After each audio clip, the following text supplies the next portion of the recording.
Hi guys, welcome back to my channel. So this Diwali I have come to you with some bomb ideas. Okay, speaking of which, I'm so sorry like you may hear like other people bursting crackers in the background. So I am really sorry about that. Unfortunately my room is not soundproof yet. But yeah, it's Diwali, obviously they're gonna burst them. So yeah, this is the part 2 of this video, right? Startup ideas that failed and what I learned the hard way. So in the part 1, I'll link it here and you can, or here, and you can also go and watch it from my description. So yeah, in part 1 we talked about the wild side of entrepreneurship, the excitement of starting something from scratch, and then the hard truths that come from it. Welcome to part 2, where I'll share two more ideas and the unexpected roadblocks that I hit. I'll walk you through what went wrong, the real life lessons that that I got to learn through this process. And yeah, by the end of this video, you'll have insights into avoiding these common pitfalls that I had and some strategies to approach your own startups. So yeah, let's jump right into it.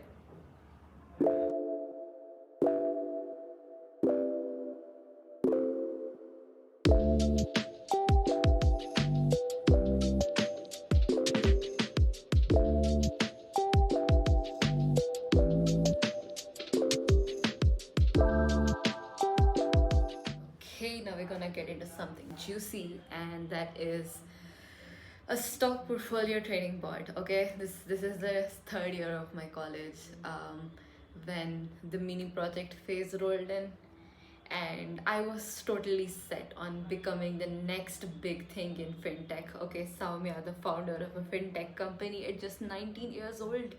Yeah, I wanted to be that. So I imagined people logging in, my bot trading stocks for them, and all of us getting rich. The people who use my bot plus me who made the bot. Yeah, I even have a patent published for it. But as it turns out, dreaming up a patent and dreaming and building a real functional trading bot are very different things. So like this bot was like built on like very complex algorithms, like we were using LSTM and we were using sentimental analysis to place trades. And I imagine that all the famous investors and big like fintech companies, they should adopt my bot, and I'll come up in the news. My bot will come up in the news with a lot of users, and and it'll become a profitable trading, fintech company. The first amazing trading bot of its own kind, better than humans. Mm, well, yeah, the reality check. It's one thing to dream big, but actually executing that vision takes way more commitment and resources. So, uh, I had, a prototype and everything ready. Not like it's not, again, not the best prototype. Okay, it was like still project level. Like I did not go into the level of prototype that could be deployed anywhere. Because when I was in college, like CI/CD and all of these things, they were kind of my enemies. Because I thought like, oh my god, git pull, git push, that sounds so hard. How do I deploy this? Where do I deploy it?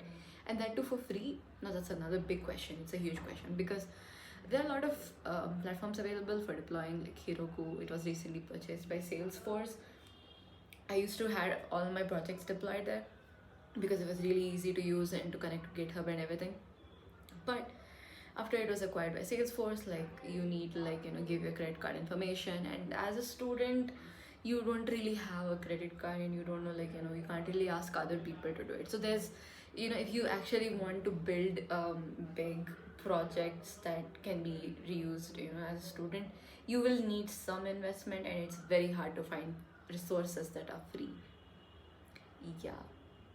So what happened to this project is that it was too complicated. First of all, I was balancing my internship in IIIT Hyderabad while I was working on this mini project, and it was really hard to implement it. And even after I implemented, there were a lot of other things to consider, like the speed of it, how many stocks it can trade, and how much profit am I actually generating, what is the risk of losses.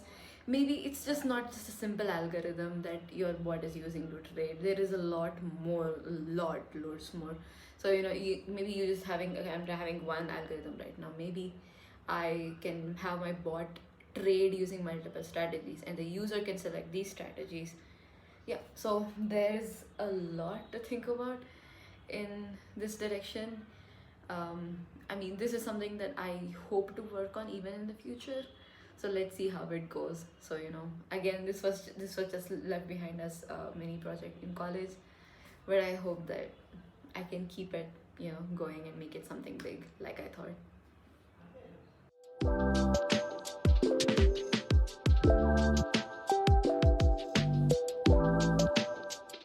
Okay, the last one is MLOps Toolkit, the major project that stayed majorly half-baked. Sorry if you're my teammate and watching this. I'm just pointing at the lessons that I learned. Okay. So for our major project in fourth year, we had the grand MLOps toolkit. So I thought that this was the need of the hour because there's everyone jumping onto AI, ML, and I thought that there was no industry grade great MLOps toolkits that you would think is a standard and that you want to use it. So I thought that we can make the MLOps toolkit. We can make the standard. We can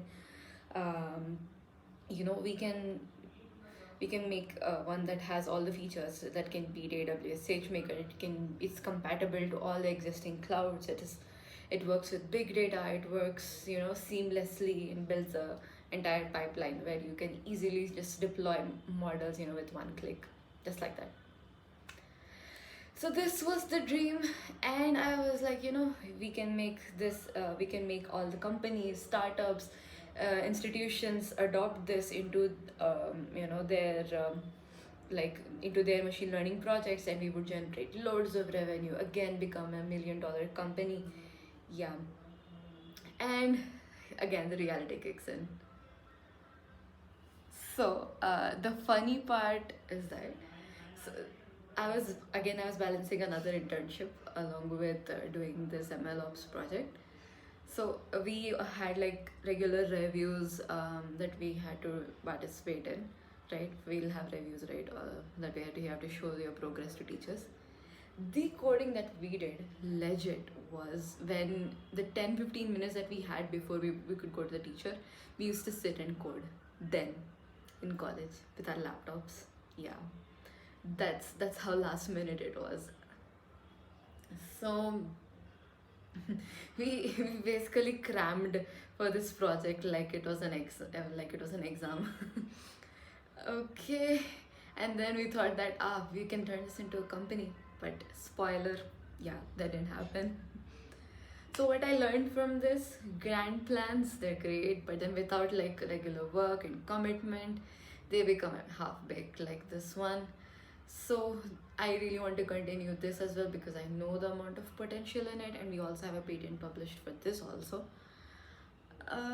But yeah, I don't know when it'll happen, but it's a really great idea, and I hope that me and my teammates, we can work on this and make it into the actual $1 million company that we thought of.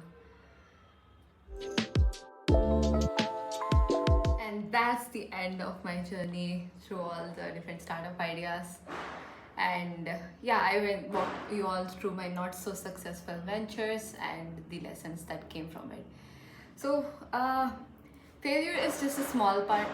No, wait, failure is just a part of our life, right? So all of these, maybe they, I had a hard time keeping them up and running. I had a hard time executing them, and most of them they didn't make it. They didn't go up to my expectations in general. But still, the lessons that I learned from them, they're priceless, right? So every attempt is a building block and not a failure. Thanks for coming with me along this journey, and here's to what's next, right? Who knows?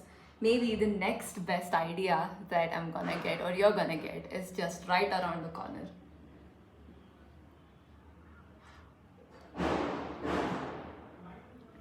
Wanna know what I'm drinking? I'm drinking computer architecture components.